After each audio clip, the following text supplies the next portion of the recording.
Tell me the reason you have no money. Paano gumawa ng ganito?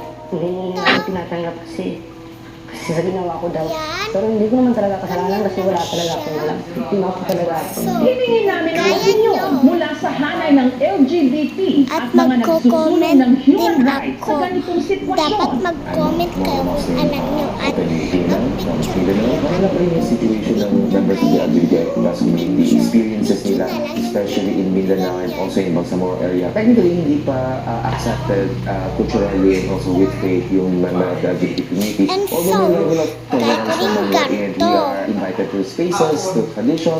At some point, medyo naiintindihan rin namin yung challenges kasi na being experienced rin ni Sophia. Kasi pag ikaw ay isang transgender at nahulog ng loob mo sa isang tao, at alam mong may malaking consequences yung pagbubulgar mo ng gender identity mo, sometimes mahirap umamin kasi gusto mong i-pursue pa rin yung pag-ibigan nyo kasi you're in cloud nine. Yun nga lang, nag-commission ng deception, mali yung ginawa niya and we don't support that, but we also understand where she's coming from.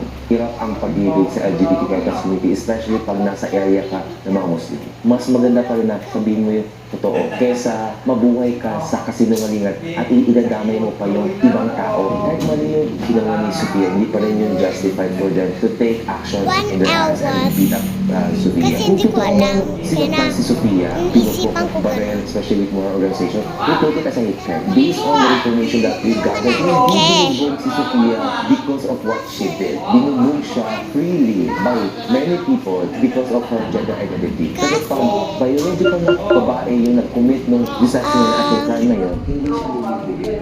Kasi mapapali ang iyong buto. Dapat 6 years old.